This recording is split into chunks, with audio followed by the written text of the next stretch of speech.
Hello दोस्त, आज मैं आप सबके बीच एक दोहा लेके आ रहा हूँ और आज इस माध्यम से बच्चे लोग को मैं दोहा की विशेषता बताएंगे, इसका अर्थ सार बताएंगे। तो आप सबसे पे बने रहें, देखते रहिएगा। कविता का नाम है सिख बड़े दोहे, कबीर जी के ऐसे सुंदर ढंग से लिखे हैं। मीठी बानी बोलिए मन का आपा खोय, औरन को शीतल करे आपहु शीतल होय। कबीरा आपहु शीतल होय। इसका अर्थ हुआ हर व्यक्ति को हर वक्त मीठी बानी बोलनी चाहिए। मीठा बोली बोलने से जो है मन पवित्र हो जाता है, शुद्ध हो जाता है। यदि हम दूसरे को सुंदर वचन बोलेंगे तो वो भी हमें अच्छा ही बोलेंगे, अच्छा वचन बोलेंगे और जो है और मन में शांति तृप्ति मिलती है और मन वचन शुद्ध होते हैं।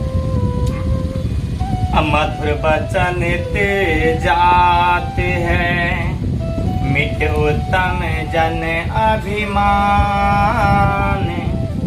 तानिक शीतल जल सो मीठे, जैसे दूध उफान। कबीरा जैसे दूध उफान। कहता है मधुर वचन बोलने से जो है कोई भी यदि हमारे आगे क्रोधित व्यक्ति, क्रोधिला व्यक्ति है, तो अगर मेरा मधुर वचन निकलेगा वाणी से, सुंदर बोली निकलेगा, वह भी शांत हो जाएगा, शीतल हो जाएगा, नॉर्मल सा हो जाएगा।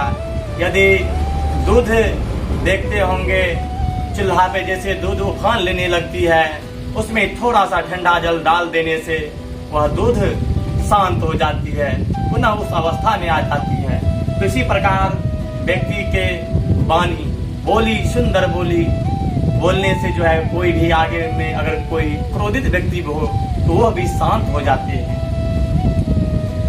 उत्तम विद्या लीजिए यद्यपि नीच हो,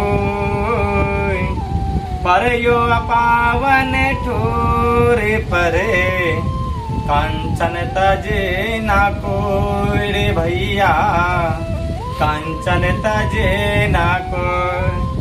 कहता है उत्तम विद्या, यदि विद्या लेनी है, यदि अच्छा विद्या लेना है तो अगर विद्या देने वाले शिक्षक डोम ही जाति का क्यों ना हो, चमार ही जाति का क्यों ना हो, उससे जो है आदर से प्रेम से विद्या लेनी चाहिए। विद्या लेने में कोई जात पात नहीं देखनी चाहिए। फिर कहता है अगर जैसे कंचन सोना यदि गंध की जगह में क्यों ना पड़ा रहे, तो उसे उठा लेने से जो है वह उसका कंचन का दाम, सोना का दाम, गंध की जगह में जाने से उसका दाम वैल्यू घट नहीं सकता है। तो इसी प्रकार से जो है ज्ञानी व्यक्ति अगर कोई भी हो, अगर आपको ज्ञान दे रहा हो तो उसका जाति पाति मत पूछिए, उससे ज्ञान ले लीजिए।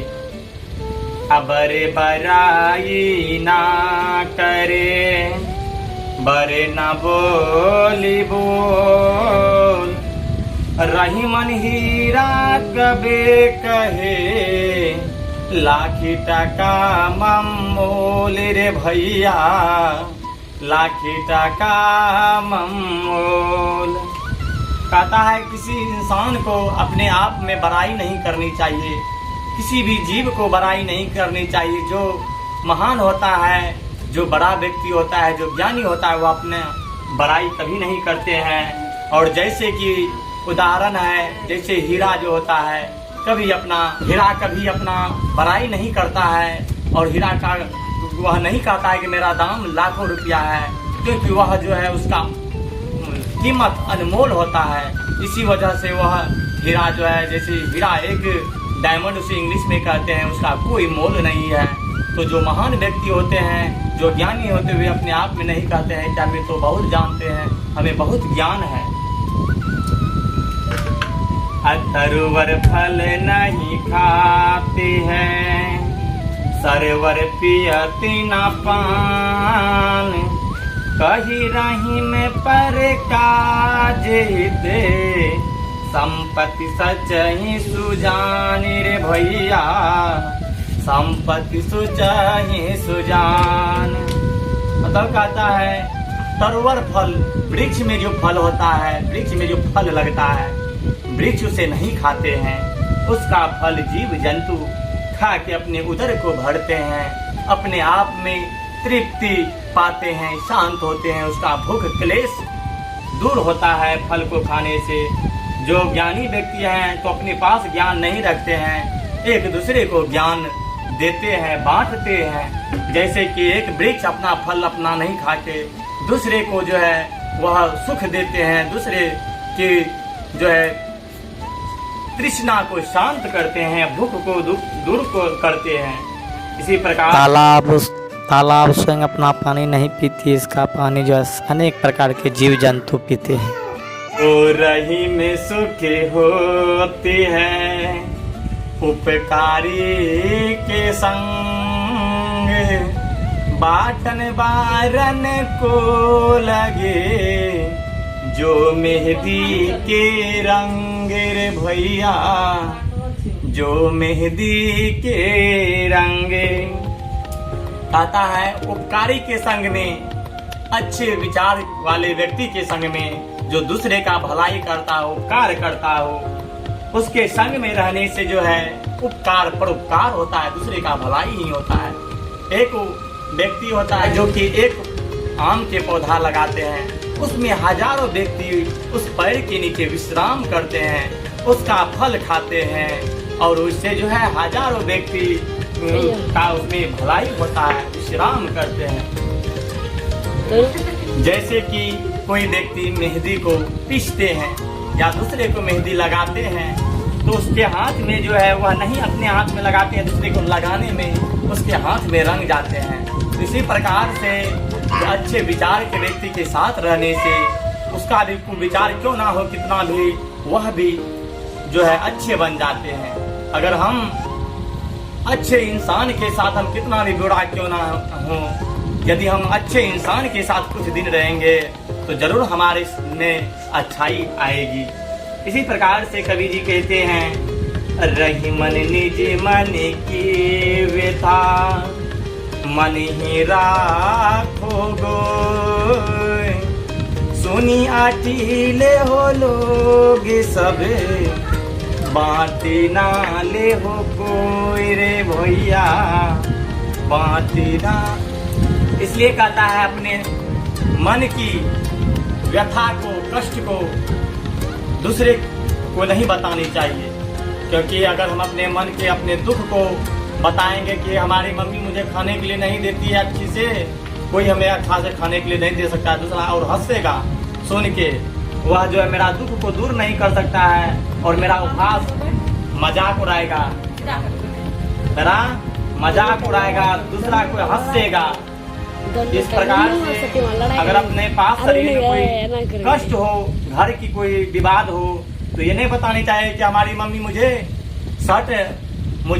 खुराक नहीं देते हैं, तो यह दूसरे को बताने से जो है वह हमारा पूर्ति नहीं करेगा। करेगा क्या? नहीं करेगा वह, और हंसेगा। कैसा उसका माँ बाप है, नहीं देता है, लेकिन जो है और हंसेगा, हे फलाना इसको माँ बाप, इसका माँ बाप नहीं देता है, इसको कुछ भी खाने के लिए नहीं देता है समय समय पे। तो इसलिए अपना मन के बात को दूसरे पराया व्यक्ति के पास नहीं बतानी चाहिए।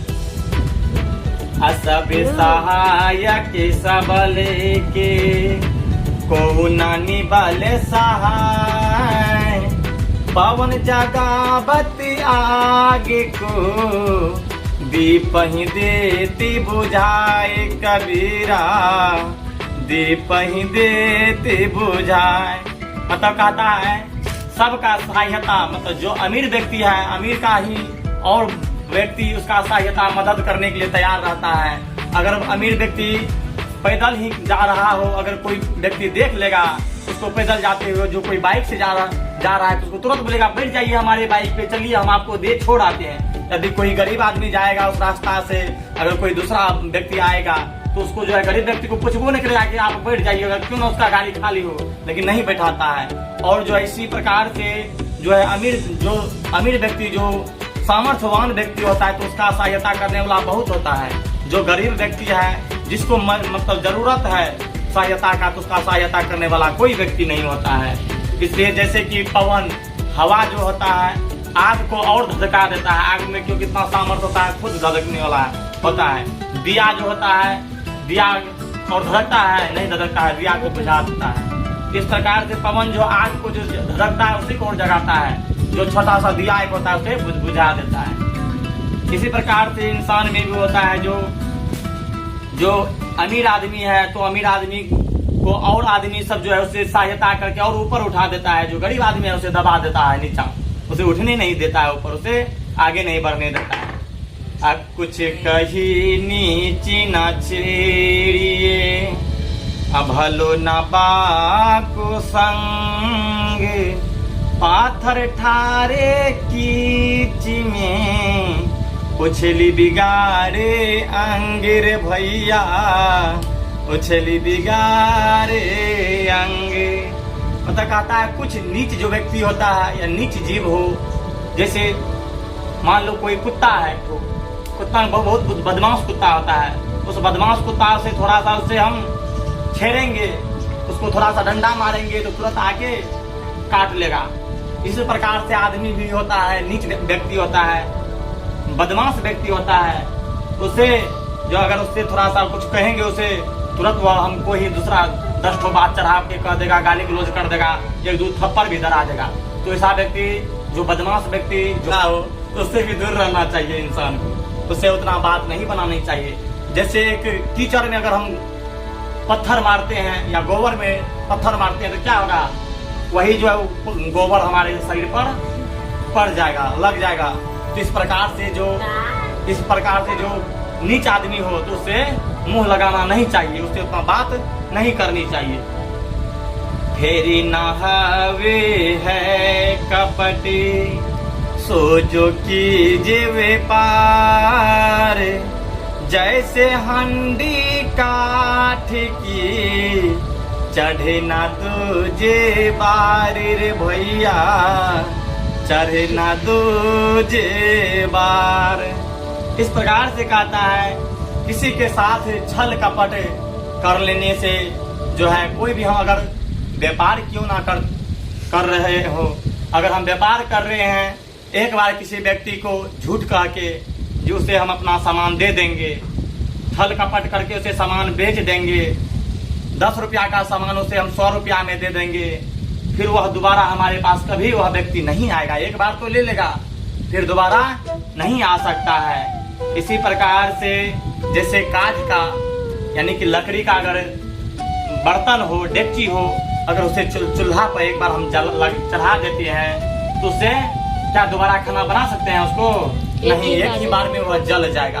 वो डेगची पे, लकड़ी का डेगची से दोबारा खाना कभी नहीं बना सकते हैं। इसी प्रकार से झूठ बोल के, छल करके कभी अपने व्यापार को, बिजनेस को आगे नहीं बढ़ा सकते हैं, वह जो है नष्ट हो जाता है। अपनी पहुँच विचार के कर तब करिए दूर, तेते पावे पसारिए, जेती लंबी सोर कबीरा, जेती लंबी सोर।